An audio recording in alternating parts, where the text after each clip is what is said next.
Understand that कि अगर हम एक डॉक्टर के पास जाते हैं और हम डॉक्टर से डायरेक्ट ये नहीं कहते कि सर मुझे दवा दे दो, कौन सी दवा आपके पास अच्छी है मुझे दे दो। क्या आप ऐसे बोलते हैं जाके डॉक्टर से कि सर आप मुझे ना अच्छी वाली दवा दे दो, जो भी आपके पास सबसे अच्छी दवा है मैं वो खाने वाला हूँ या खाने वाली हूँ, मुझे प्लीज़ वो दवा दे दो।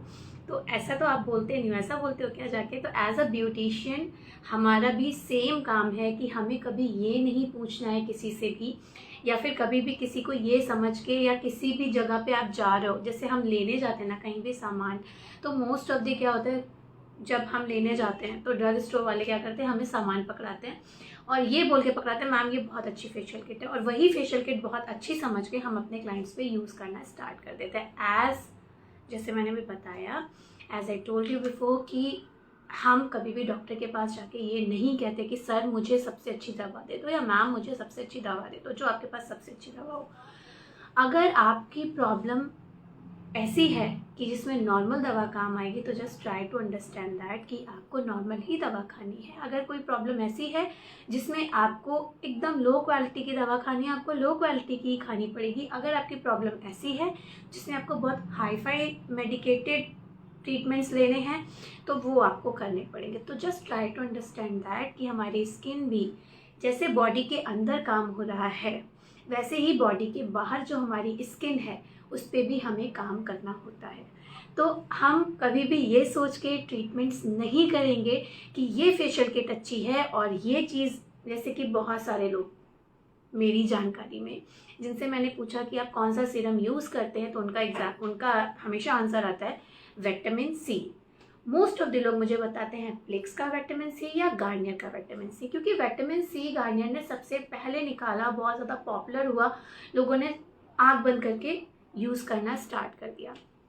बट एग्जैक्टली ऐसा हमने नहीं करना। और आप ये एग्री भी करोगे कि हाँ, बहुत सारे सैलून वाले, जो आप सब सैलून वाले हैं, सिर्फ यही सोच के फेशियल्स करते हो कि ये फेशियल किट अच्छा है तो ये हम किसी पे भी दे देंगे। बट एग्जैक्टली ऐसा नहीं होता। हर फेशियल किट डिपेंड करता है कि आपकी क्लाइंट की या आपकी खुद की स्किन क्या मांग रही है।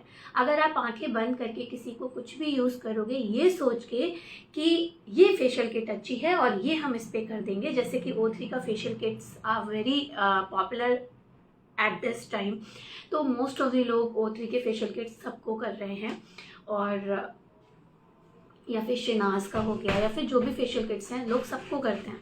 ठीक है, तो कितने लोग ये मिस्टेक्स करते हैं? Raise your hand.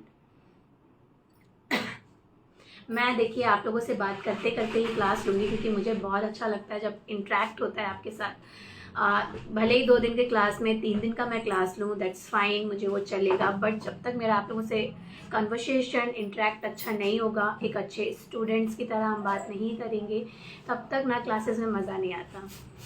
ओके, मुझे लगता है बहुत सारे लोग ऐसा करते हैं। इवन ये प्लीज़ डोर बंद करना। इवन जब मैंने भी इस चीज़ को बहुत अच्छे से समझा नहीं था तो सेम मिस्टेक्स मैं भी करती थी। यस मी। ओके ओके,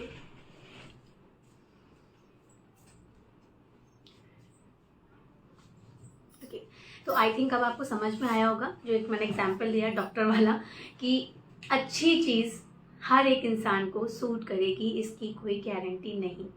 ठीक है, जैसे कि महंगा कपड़ा हर एक इंसान पे अच्छा लगेगा इसकी कोई भी गारंटी नहीं है।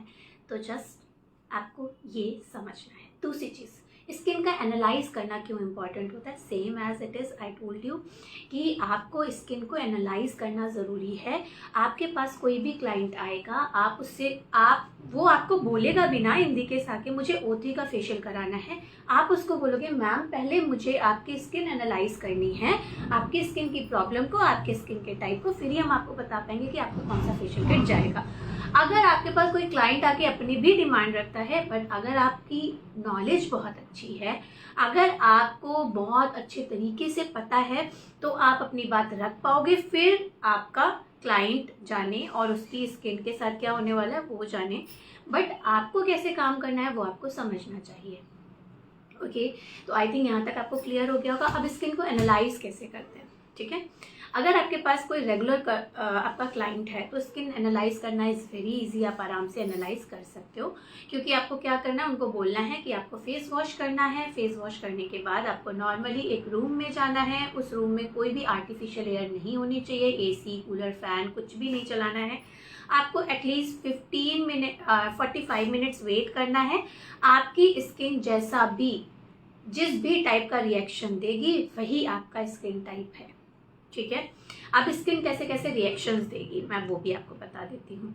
स्किन आपकी अगर ऑयली होगी तो आपकी स्किन पे एक शाइन आ जाएगा। आप वाइट टिश्यू पेपर लोगे और जैसे ही अपने फेस पे अप्लाई करोगे, ठीक है, पहले इस फेस पे अप्लाई करेंगे फिर इस फेस पे, और जैसे ही वो ऑयली होगी तो टिश्यू पेपर पूरा ऑयल से भर चुका होगा, टिश्यू पेपर पूरा ऑयली ऑयली हो जाएगा, तो इट मीन्स दैट स्किन कैसी है, ऑयली है, ठीक है। अगर स्किन ड्राई है तो फिर आप जब टिश्यू पेपर लोगे तो हल्का हल्का सा क्या होगा, आपकी स्किन पे ड्राइनेस, आपके टिश्यू पे ड्राइनेस आ जाएगी। इन दी केस अगर स्किन कॉम्बिनेशन है तो पहले आप ये वाला हिस्सा पोछोगे, आपको दिख रहा है ऑयली है, ये वाला हिस्सा पलट के पोछोगे, आपको दिख रहा है ड्राई है, it means that skin combination है, ठीक है। अगर इनमें से कोई भी स्किन टाइप नहीं आ रहा है, टिश्यू एकदम नॉर्मल चल रहा है, कुछ भी प्रॉब्लम नहीं हुई, it means that skin normal है। अब मैं आपको एक और चीज़ बता देती हूँ, स्किन कितने टाइप की होती है। बेसिकली आप लोगों को कितनी स्किन टाइप पता है?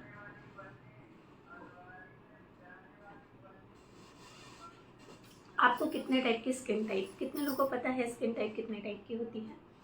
जस्ट मुझे सिर्फ आंसर चाहिए कि 3, 4, 5 कितने टाइप की स्किन टाइप होती है।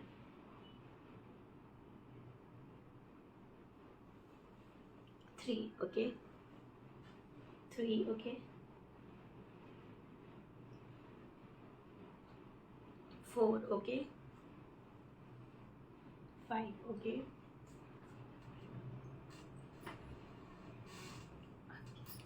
makeup by Harpi, God, the right answer.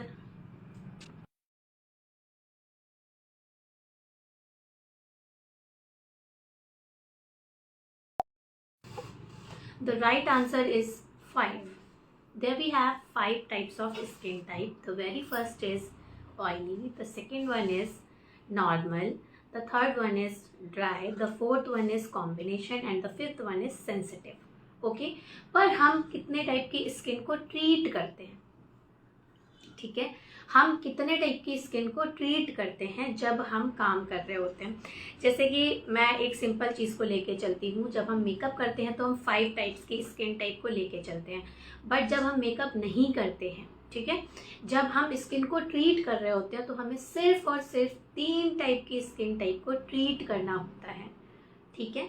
Makeup करते समय 5 टाइप की स्किन टाइप होती हैं, बट जब हम स्किन को ट्रीट करते हैं तो सिर्फ और सिर्फ 3 टाइप की स्किन टाइप को ट्रीट करते हैं, ठीक है, ऑयली, ड्राई, ठीक है, एंड सेंसिटिव, दैट्स इट, ठीक है। नॉर्मल स्किन को हम ट्रीट नहीं करते, वो नॉर्मल है, ठीक है, उसको हमें ट्रीट नहीं करना है। ट्रीटमेंट करते समय सिर्फ 3 स्किन टाइप को हम ट्रीट करते हैं। अभी मैं बताती हूँ क्यों। अगर वो सेंसिटिव स्किन है, ठीक है, तो आप सिंपली समझो वो ड्राई स्किन टाइप होगा। अगर कॉम्बिनेशन है तो ऑयली या फिर ड्राई होगा। तो मतलब हम ट्रीट कैसी स्किन को कर रहे हैं, 3 ही स्किन है, मतलब आ तो सारी उसी से रही हैं, ऐसा तो नहीं है कुछ अलग से आ रही है, ठीक है। तो सिर्फ 3 स्किन टाइप को आपको ट्रीट करना होता है। नॉर्मल स्किन टाइप को ट्रीटमेंट्स की रिक्वायरमेंट नहीं होती है, वो सिर्फ और सिर्फ आपसे क्या मांगती है, ग्लो, ठीक है। यहाँ तक सबको क्लियर हो गया? अगर किसी को कोई भी कंफ्यूजन है आप मुझसे पूछोगे, मैं आपको हर एक टॉपिक के बाद आपको टाइम दूंगी जिसके बाद आपको पूछना है, ठीक है। तो वैसे बेसिकली 5 स्किन टाइप होती हैं, बट ट्रीटमेंट के समय सिर्फ और सिर्फ 3 स्किन टाइप होती हैं। यहाँ तक सबको क्लियर हो गया? किसी को कोई क्वेश्चन है?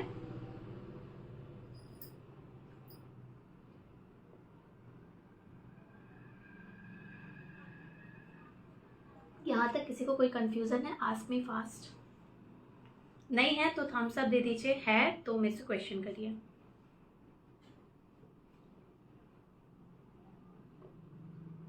ओके, ओके,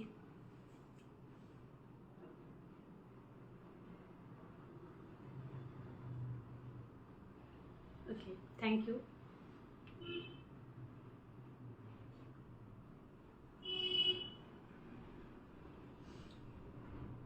ओके, तो अभी हम आ जाते हैं हम कैसे स्किन को पहचानेंगे। ठीक है, अब कोई भी क्लाइंट अगर हमारे पास रेगुलर क्लाइंट नहीं है और हमारे पास ट्रीटमेंट्स के लिए आया, तो हम कैसे पहचानेंगे। अगर सामने वाला इंसान आपके पास आया है, तो आपके पास जब वो आया है तब आप स्किन एनालाइज नहीं कर सकते। तो आपको हमेशा क्या करना है, पहले आपको कोई भी जो भी आपके पास आया है उसके पास एक जेंटल क्लीज करना है। जेंटल क्लीज का मतलब है आप एक जेंटल क्लीज रख सकते हो सेटाफिल का। सेटाफिल का जेंटल क्लीज लिया आपने, उसके बाद आपको क्लीज करना है फेस को और उसके बाद आपको वाइप करना है। आप किसी भी नॉर्मल क्लीज से मत करिएगा, पीएच स्केल अप डाउन होते हैं, तो अगर आपको पीएच स्केल बैलेंस रखना है तो एक जेंटल क्लीज रखना पड़ेगा। ठीक है, अगर आपने नॉर्मली कोई भी नॉर्मल क्लीज, जैसे कि कोई किसी का कोई भी स्किन टाइप हो, आप जब फेस वॉश करके आते हो तो तुरंत तुरंत आपको फेस कैसा दिखता है, ड्राई। आपको ऑयली भी होगा तो भी ड्राई दिखेगा, आपका ड्राई है तो भी ड्राई दिखेगा। तो कुछ 15-20 मिनट के लिए वो एकदम ड्राई हो जाता है, जिसकी वजह से पीएच स्केल, क्योंकि आप कोई भी फेस वॉश यूज करते हो पीएच स्केल डिसबैलेंस होता है, जिसकी वजह से आपको ऐसा लगता है कि फेस ड्राई हो गया। ठीक है, तो जस्ट ट्राई टू अंडरस्टैंड कि सबसे पहले आप एक क्लीज करोगे, जो कि क्लीज आप जेंटल, एक फेस वॉश छोटा सा रखना है आपको। ठीक है, जेंटल क्लींजर, उससे आपने क्लीज किया, वाइप किया। उसके बाद आप जैसे ही वाइप करोगे ना, उसके कुछ सेकंड्स बाद आपको स्किन दिखनी शुरू हो जाएगी। अगर स्किन पे शाइन आनी चालू हुई है, आपको दिख रहा है इस एरिया पे एक अजीब सी शाइन आ गई है, इस एरिया पे अजीब सी शाइन आ गई है, एक स्किन पे एक शाइन दिखनी चालू हो गई, इट मीन्स दैट स्किन कैसी है, ऑयली है। ठीक है, अगर इन दी केस स्किन पे शाइन नहीं दिख रहा है, खिंची खिंची सी स्किन दिख रही है, क्योंकि जेंटल क्लींजर क्या है, पीएच स्केल बैलेंस सॉल्यूशन है। अगर उसमें आपको स्किन खिंची खिंची दिख रही है, इट मीन्स दैट स्किन कैसी है, ड्राई है। ठीक है, आप खींच के भी चेक कर सकते हो, नहीं तो वो आपको खिंची खिंची दिखेगी भी। हाई मी, तो आपको वो कैसी खिंची खिंची महसूस भी होगी, आप उसे खींचोगे ना तो वो खिंची खिंची सी दिखेगी, it means that skin dry है। अगर इनमें से आपको कुछ नहीं दिख रहा है, स्किन पे एकदम रेडनेस सी, थैंक यू सो मच, अगर स्किन पे एकदम रेडनेस सी दिख रही है, आपको लग रहा है स्किन पे एक सामने वाले को इचिंग जैसी महसूस हो रही है, या फिर एक ओवर रेडनेस है, it means that skin sensitive है। अगर स्किन पे कुछ एरिया में आपको शाइन दिख रही है, कुछ एरिया में आपको ड्राई सा फील हो रहा है, आपको अगर नहीं समझ में आ रहा है आप तुरंत टिश्यू से भी चेक कर सकते हो। तो अगर आपको ऐसा कुछ लग रहा है, it means that skin combination है। ठीक है, अगर इनमें से कुछ भी नहीं है, स्किन एकदम नॉर्मल है, it means that skin normal है। तो अभी आपको स्किन एनालाइज करना समझ में आ जाएगा, कि आपको समझ में आ जाएगा स्किन कौन से टाइप की है। ठीक है, यहाँ तक सबको चाय लगा, या मैंने अभी चाय थोड़ी कम कर दी है, तो यहाँ तक आपको क्लियर हो जाएगा कि स्किन कौन से टाइप की है। ठीक है, स्किन को पहचानना, एनालाइज करना इज़ वेरी इंपॉर्टेंट। कोई भी क्लाइंट बाहर से आया है, किस वेदर से आया है, किस मॉइस्चर से आया है, am I distracting you, no. ठीक है, तो आपको तुरंत समझ में आएगा कि आपको सामने वाले की स्किन, आप जैसे कोई आया आप उसे तुरंत एनालाइज करोगे, आपको नहीं समझ में आ सकता, क्योंकि हो सकता है पॉल्यूशन की वजह से उसकी स्किन जो है, या फिर ओवर ऑयल की वजह से, पॉल्यूशन की वजह से उसकी स्किन कैसी लगे, आपको ऑयली लगे, या फिर हो सकता है डस्ट ज़्यादा हो तो स्किन ड्राई लगे। तो इसलिए आपको क्या करना है, आपको ध्यान रखना है कि स्किन को पहले क्या करना है, क्लीज करना है। ओके, दैट्स फाइन, यहाँ तक सबको समझ में आ गया। किसी को कोई प्रॉब्लम है तो आस्क मी।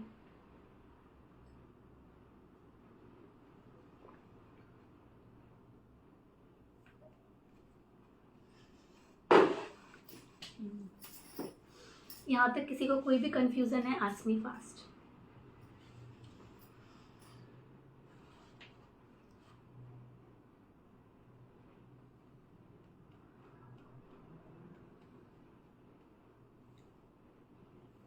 अभी सब जितने भी लोगों ने ऐड किया है सबको समझ में आया है, स्किन को एनालाइज करना बहुत ज़रूरी है। स्किन को एनालाइज किए बिना आप कोई भी फेशियल शुरू नहीं कर सकते या फिर किसी को कोई ट्रीटमेंट्स नहीं दे सकते। ठीक है,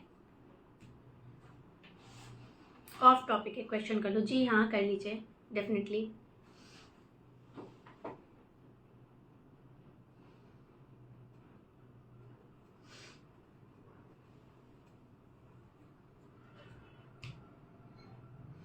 इनका कुछ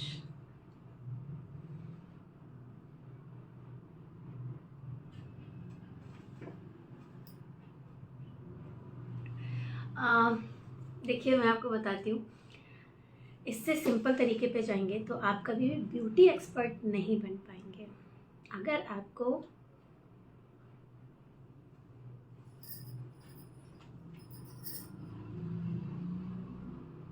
वाइट बेस बनाने के लिए लाइटर शेड फाउंडेशन सही रहता है या वाइट बेस?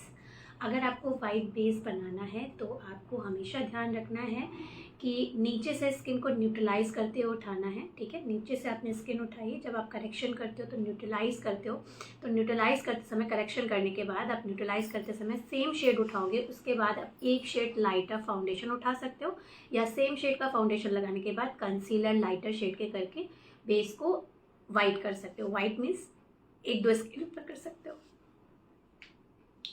ओके, इससे इजी तरीका नहीं है, मतलब शॉर्टकट कुछ भी नहीं है। समझिए, स्किन को एनालाइज करने का कोई भी शॉर्टकट नहीं होता, ये आपको करना है। आपके पास कोई भी, जस्ट ट्राई टू अंडरस्टैंड, कोई भी क्लाइंट आपके पास आएगा, आप क्लीज से ही शुरू करोगे या राइट? ऐसा तो नहीं है कि क्लीज से शुरू नहीं करोगे, क्लीज से शुरू करोगे। आप जब क्लीज करोगे उनको तो क्लीज से ही शुरू करोगे।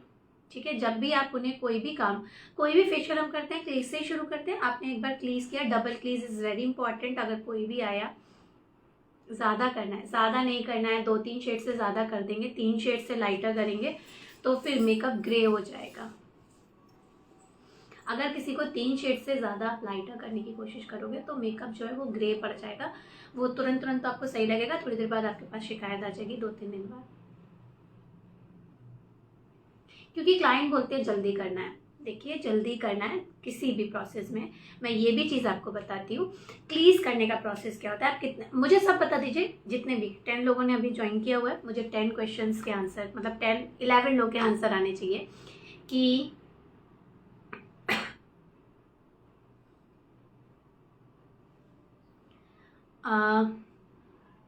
कितने लोग ऐसा करते हैं, कितनी मिनट तक आप लोग क्लीज करते हो। आप प्रोफेशनल तरीका बता रहे हो, मुझे कुछ और करना है। अगर आपको ड्रामेटिक मेकअप करना है तो आप कर सकते हो, ड्रामेटिक मेकअप में हो जाएगा। अगर आपको ड्रामेटिक मेकअप करना है तो आप कर सकते हो। तो ड्रामेटिक मेकअप के लिए आपको वो पैलेट, आई मैजिक का एक पैलेट ले लो, उससे आपका काम बन जाएगा। ओके, 2 से 3 मिनट। ओके,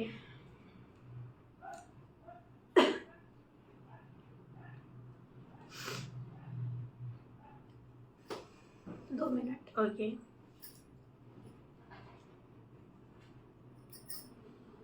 और लोग मेरे को बता सकते हैं कितनी देर का क्लीज करते हैं आप? 3 से 4 मिनट, 3 से 4 minute cleansing and facial. Okay, 2 से 3 मिनट। ओके,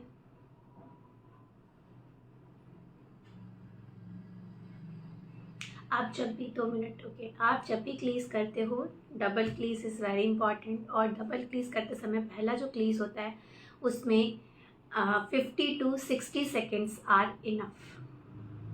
ठीक है, आप जब भी डबल क्लीज करते हो तो पहले से जो आप पहला क्लीज करते हो उसमें 50 to 60 seconds are enough. Second क्लीज में आपका 1 minute to 2 minutes are enough. 2 से 3 मिनट की ज़रूरत नहीं पड़ती। ठीक है, तो टाइम तो आप 2-3 मिनट इधर दे रहे हो, 2-3 मिनट उधर दे रहे हो, कोई डिफरेंसेस तो है नहीं। स्किन को एनालाइज करना, जब क्लाइंट आपका रेगुलर हो जाता है तो आपको पता ही चल जाता है उसका स्किन टाइप क्या है। तो स्किन टाइप एनालाइज नहीं करोगे कोई भी सोल्यूशन नहीं है।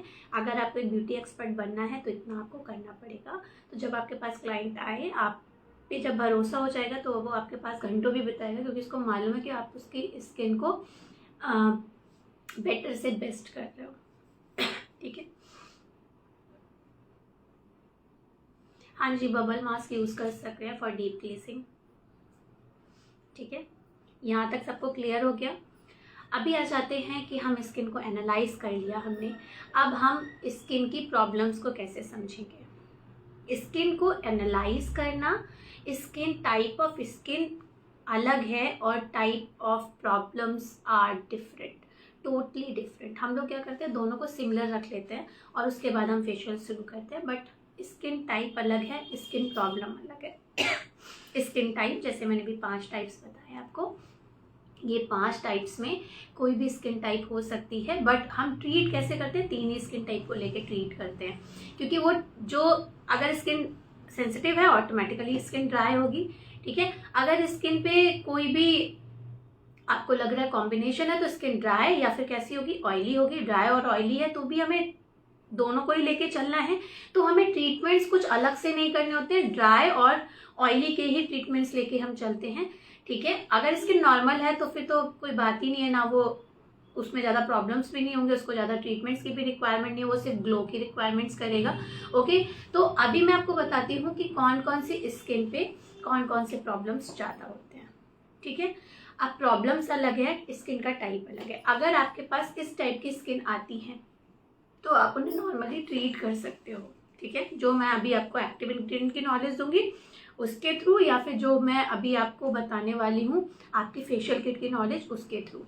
बट अब आता है मेन टॉपिक कि मोस्ट ऑफ द लोगों को स्किन पे प्रॉब्लम्स होती हैं। कौन सी स्किन पे कौन सी प्रॉब्लम्स ज़्यादा हो सकती हैं वो मैं आपको बता देती हूँ। तो सबसे पहले हम बात करते हैं oily skin, which is very dramatic kind of skin. तो आप उस पर नॉर्मली जो होता है प्रॉब्लम्स वो समझिए क्यों होता है।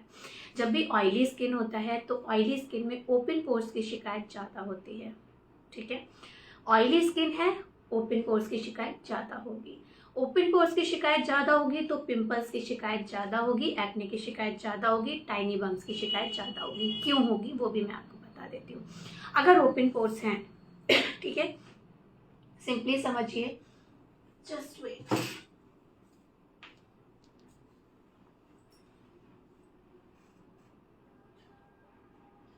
मुझे तो नहीं दिख रही।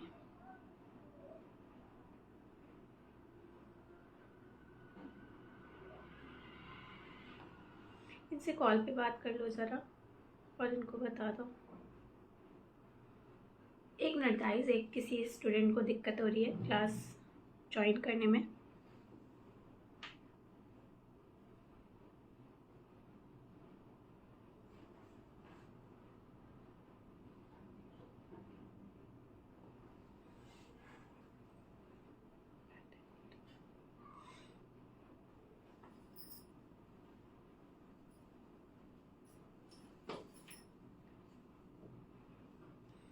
तो जरा इनसे कॉल पे बात कर लो।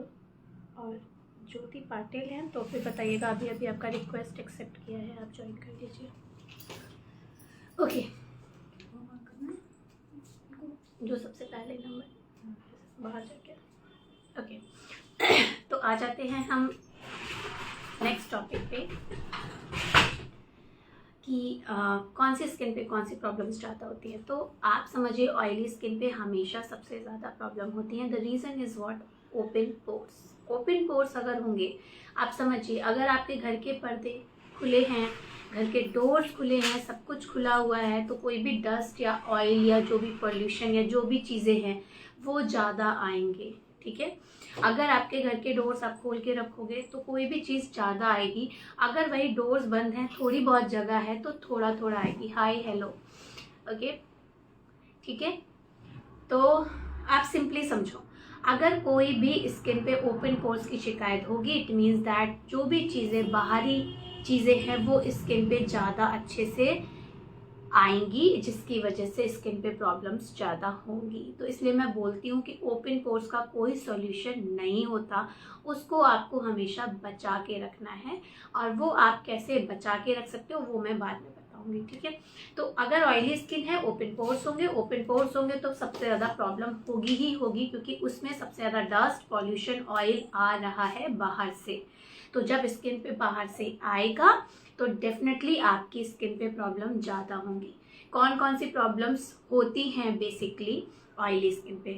तो सबसे ज़्यादा पिंपल की शिकायत होती है, ठीक है। सबसे ज़्यादा पिंपल की शिकायत होती है क्योंकि आपके पोर्स जो है वो लॉक हो जाते हैं, जिसकी वजह से अंदर का ऑयल ऊपर की तरफ आने की कोशिश करता है, बट उसको एक जगह नहीं मिलती, जिसकी वजह से आपके सारे के सारे क्या होता है, डिस्टर्बेंस हो जाती है। पॉल्यूशन और डस्ट के साथ मिलके वो ऑयल क्या बनाता है, पिंपल, ठीक है। अब ये पिंपल्स अगर आए तो कितने टाइप के आ सकते हैं। तो सबसे पहले एक नॉर्मल पिंपल होते हैं जो आते हैं, ठीक है। आपको पिंपल आया, आपका वो पिंपल चला गया, ठीक है। उसके बाद दूसरी जगह पे पिंपल आ रहा है, ठीक है। तीसरी जगह पे पिंपल आ रहा है, बट उस जगह पे फिर पिंपल नहीं आ रहा है, कुछ दिनों बाद आ रहा है। लेकिन कभी कभी ऐसा होता है कि आपको पिंपल आ रहा है बट सेम जगह पे बैठता है, सेम जगह पे आता है, फिर सेम जगह पे बैठता है, सेम जगह पे आता है। एक एरिया पे वो आके काफ़ी सारा एरिया वो हो सकता है किसी को मेडिसिन दिए जाएं और वो मेडिसिन वापस से उसके हार्मोनल चेंजेस को बैलेंस कर दें और वापस से डिसबैलेंस ना हो, तो मे बी ये हमेशा के लिए काम करेगा। बट आप एज अ सैलून ब्यूटिशियन किसी को भी इस चीज़ की गारंटी नहीं दे सकते हो कि ये वापस नहीं आएगा। उसको ट्रीट किया जा सकता है, 100% ट्रीट किया जा सकता है, लेकिन वापस नहीं आएगा इस चीज़ की गारंटी डॉक्टर्स क्या, हम क्या, डॉक्टर्स भी नहीं देते। ओके, इसके बाद आ जाता है सेकेंड चीज़ कि क्या हम टाइनी बम्स को ट्रीट कर सकते हैं 100%। या डेफिनेटली टाइनी बम्स ऐसी चीज़ है जिसको हम 100% ट्रीट कर सकते हैं। इसमें हम गारंटी भी ले सकते हैं कि ये वापस नहीं आएगा जिस तरीके से हम बोला, अगर उस तरीके से ट्रीट किया जाए। ओके, एक्ने को हम ट्रीट कर सकते हैं, डेफिनेटली एक्ने को हम ट्रीट कर सकते हैं। अगेन सेम चीज़ है, एक्ने के अगर गड्ढे हो गए किसी को तो हम नहीं ट्रीट कर सकते। एक्ने के गड्ढे सिर्फ और सिर्फ लेज़र ट्रीटमेंट से सही हो सकते हैं, किसी भी मेडिसिन से